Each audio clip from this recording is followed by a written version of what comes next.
We are just getting word that the former Unabomber, Ted Kaczynski, has died in prison. When you think about Ted Kaczynski, given your position within national security, what comes to mind, and the fact that he has passed in prison after serving many years behind bars? On reflection, what do you think? Yeah, it's pretty interesting end of what was really the start of the terrorism era in many ways. If you remember back, he was sending mail bombs, I think as late as the 1970s, going well into the 1990s. If I remember correctly, he was convicted in the mid-1990s and was seen as one of the most hottest, really in prison for many decades. And it was during the era when we were worried about domestic terrorism. Remember in the 1990s, before 9/11, we were talking about Eric Rudolph. We were talking about Ted Kaczynski. We were talking about Timothy McVeigh. Those were the big terrorist attacks of the 1990s. They were domestic in origin, and his case was probably the most complex.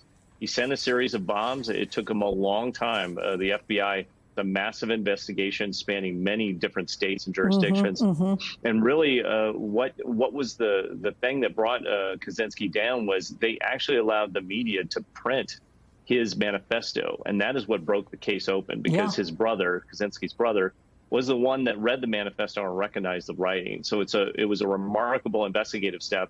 You know, they didn't want the manifesto out there because it might inspire others, but at the same point, it was a clue that if you can open it up to a crowd, this would have been a very early sort of version of crowdsourcing. If you can open it up into a crowd, you can get lots of tips and leads, and that's exactly what happened with that method.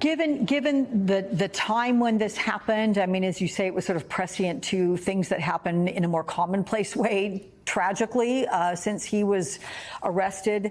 What do you think that was like for the FBI, being an insider and working on this, and really the concern, the level of concern within the FBI trying to find this guy, because it was like a needle in a haystack?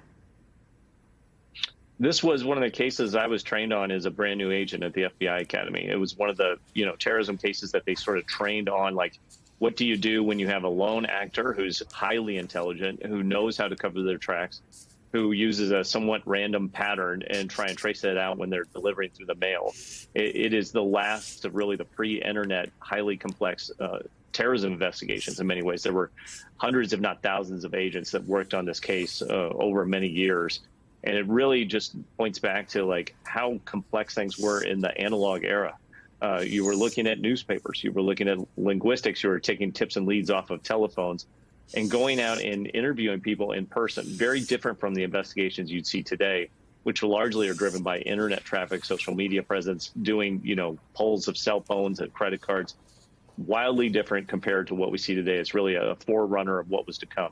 Yeah. And is that, you think, because of the internet, that we would never see the likes of a 17-year bombing campaign that killed 3 people, injuring 23 others, that was conducted by Ted Kaczynski, for which he was put behind bars for 4 life sentences?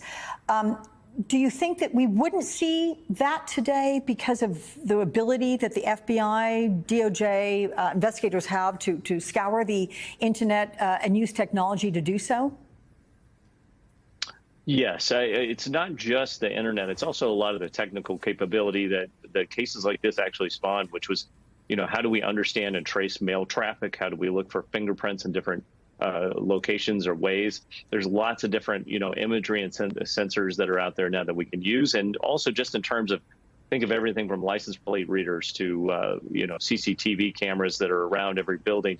Wildly different today. So you would have had a lot more tips and clues likely than you would have back then when there just wasn't much connectivity. So I think the evidence trail in some ways is actually easier today.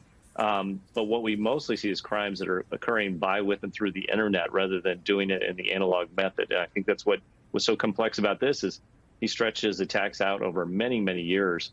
And he did it using the mail system in a way that you just couldn't do those sort of technical forensics back then. Yeah. All right, everybody. Again, the Unabomber, Ted Kaczynski, dead today at the age of 81. He passed away in North Carolina at a federal prison medical center.